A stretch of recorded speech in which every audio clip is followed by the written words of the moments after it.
శ్రీగురుభ్యో నమః. శ్రీ మహాగణాధిపతయే నమః. శ్రీ సరస్వత్యై నమః. భక్తులారా, వ్యాసప్రోక్త మహాభారత ఇతిహాసం యథాతథంగా చెప్పుకున్నాం. ప్రతి శ్లోకం దాని అర్థం. ఇందులో భాగంగా నిన్నటి వరకు మనం ఆదిసభారణ్య విరాట ఉద్యోగ భీష్మ ద్రోణ కర్ణ శల్య సౌప్తిక స్త్రీ పర్వాలనే 11 పర్వాలు పూర్తి చేశాం. 18 పర్వాల్లో 12వదైన శాంతి పర్వంలో 150వ అధ్యాయం వరకు చెప్పుకున్నాం. ఈ రోజున 151వ అధ్యాయం చెప్పుకునే ముందు వ్యాస భగవాను ప్రార్థన చేసుకుందాం. వ్యాసాయ విష్ణు రూపాయ వ్యాస రూపాయ విష్ణవే నమో వై బ్రహ్మనిదయే వాసిష్ఠాయ నమో నమః. నారాయణం నమస్కృత్య నరం చైవ నరోత్తమం దేవీం సరస్వతిం వ్యాసం తతో జయముదీరయే. సమర్థ సద్గురు సాయినాథ్ మహారాజ్ की जय. భీష్మ ఉవాచ ఏవ ముక్తః ప్రత్యువాచ తం మునిం జనమేజయః గర్హ్యం భవాన్ గర్హయతే నిందతి మాం పునః ధిక్కారం మాం ధిక్కురుతే తస్మాత్ త్వాహం ప్రసాదయే. భీష్మ వారు చెప్తున్నారు, ధర్మరాజా, ఇలా అన్న మునితోటి జనమేజయుడు అన్నాడు, చీకొట్టదగిన నన్ను మీరు చీకొడుతున్నారు, నిందించదగిన వాడను కాబట్టి నిందిస్తున్నారు, అసహించుకొనదగిన నన్ను అసహించుకుంటున్నారు, కాబట్టి మిమ్మల్ని దయ చూపవలసిందిగా కోరుతున్నాను. సర్వం హీదం దుష్కృతం మే జ్వలం యజ్ఞా వివాహిత స్వకర్మాణ్యభిసంధాయ నాభినందతి మే మనః. ఈ పాపం అంతా కూడా నాలో ఉన్నది. నిప్పుల్లో పడేసినట్లుగా చింతతో దగ్ధం అవుతున్నాను. నేను చేసిన పాపకర్మలను గుర్తు చేసుకుని నా మనస్సు ప్రసన్నం కావటం లేదు. ప్రాప్యం ఘోరం భయం మానం మయా వైవస్వతాదపి తత్తు శల్యం అనిహృత్య కథం శక్షామి జీవితం సర్వం మన్యం వినీయత్వం అభిమాం వత సౌనక. యమధర్మరాజు వల్ల కూడా నాకు తీవ్రమైన భయం కలుగుతున్నది. ఇది నా మనసులో ములులా గుచ్చుకుంటున్నది. ఈ విషయం నా మనసు నుండి తొలక్కపోతే నేను ఎలా జీవించగలను? కాబట్టి ఓ సౌనక మహాముని, తాము కోపం వీడి నా ఉద్ధరణకు తగిన ఉపాయం చెప్పండి. మహానాసం బ్రాహ్మణానాం భూయో వక్షామి సాంప్రతం అస్తు శేషంకులస్యాస్య మా పరాభూతిదంకులం. నేను బ్రాహ్మణ భక్తుణ్ణి. నా వంశం తప్పక ఈ భూమి మీద మిగలాలి. నా వంశానికి కళంకం ఏర్పడకూడదు. నహినో బ్రహ్మసప్తానాం శేషం భవితుమర్హతి స్తుతిరలభమానానాం సంవిధం వేద నిశ్చితాన్ నిర్విద్యమానః సుభృశం భూయో వక్షామి శాశ్వతం భూయశ్చ వివాభిరక్షంతు నిర్ధనాన్ నిర్జనా ఇవ. బ్రాహ్మణ శాపం వల్ల మా వంశం నిశ్శేషం అవుతుంది. మా పాపం వల్ల లోకంలో గౌరవం పొందలేం. బంధువులతో ఐక్యం లేదు. కాబట్టి చాలా ఖిన్నులము విరుక్తలము అయి మేము వేదాల్లో నిశ్చిత విషయం తెలిసిన మీ వంటి వారిని ప్రార్థిస్తున్నాము.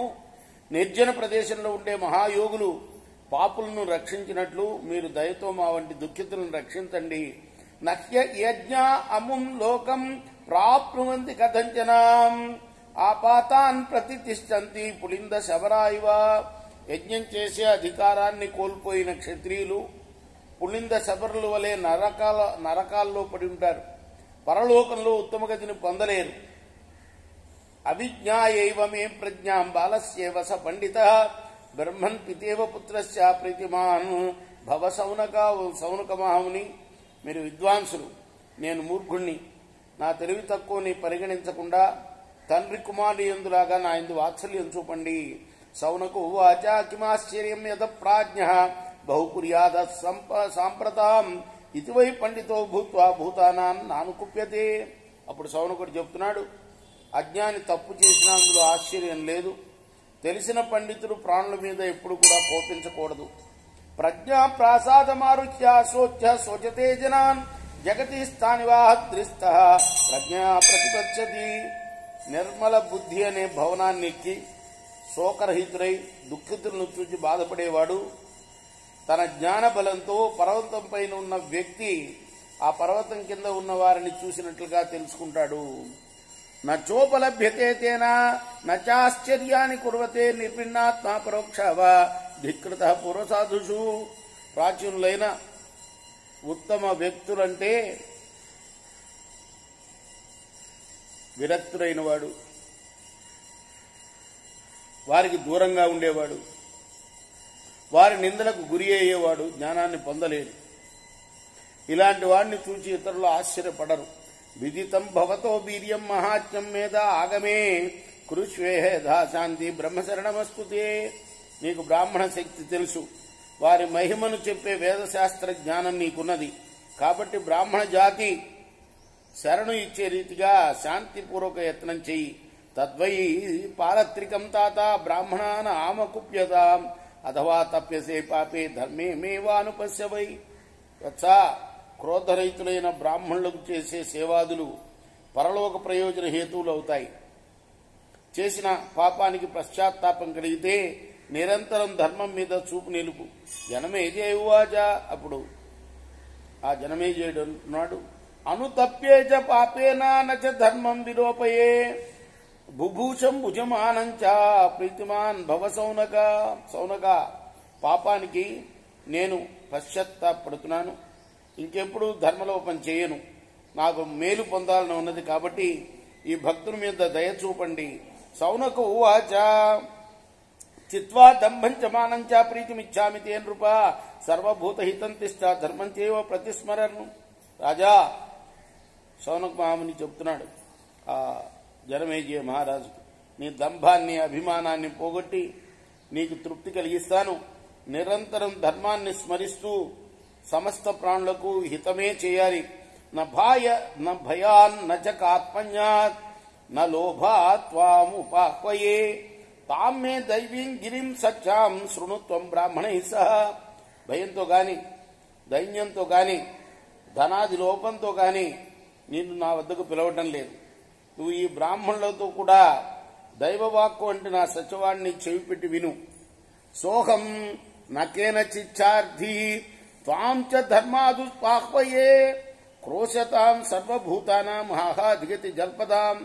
నాకు నువ్వు ఏమి ఇవ్వాలని నేను కోరుకోవట్లేదు.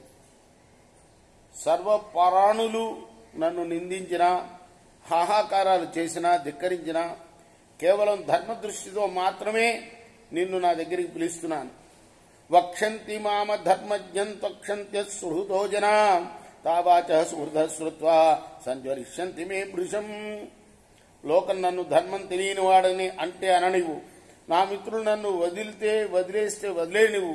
నీకు ధర్మోపదేశం చేస్తున్నానని విని నా మిత్రులు కోపిస్తే కోపించినవు. అంటే ఇప్పటిదాకా సంఘం బహిష్కరించిందనమాట ఆ జనమేజయుడిని. బ్రాహ్మణ హత్య చేసినందుకు, బ్రాహ్మణుని చంపినందుకు ఎవరు దగ్గరికి రానివ్వట్లేదు. కానీ సౌనకుడు మాత్రం అతని మాటలు విన్న తర్వాత పశ్చాత్తాపడుతున్నాడని విని ఈ మాటలు చెప్తున్నాడు అనమాట. అంటే ఎవరైనా నన్ను వదిలేని పర్వాలేదు, కానీ నిన్ను దరి చేర్చుకుంటాను నేను. కేచిదేవ మహాప్రాజ్ఞా ప్రతిజ్ఞాస్యంతి తత్వతః జానీహ మత్కృతం తాత బ్రాహ్మణాన్ ప్రతిభారతి. మహాజ్ఞానులైన పురుషులే నా అభిప్రాయాన్ని గుర్తిస్తారు. బ్రాహ్మణులకు మేలు చేయాలనే ఈ నా ప్రయత్నం అని నువ్వు తెలుసుకో.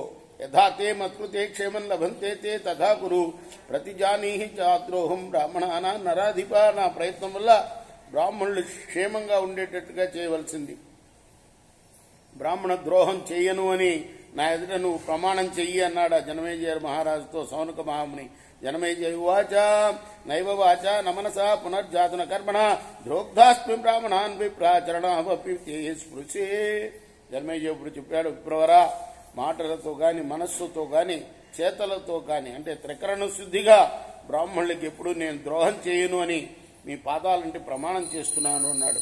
ఇది మహాభారతే శాంతి పర్వణి ఆపద్ధర్మ పర్వణి ఇంద్రోత పారీక్షితీయే 150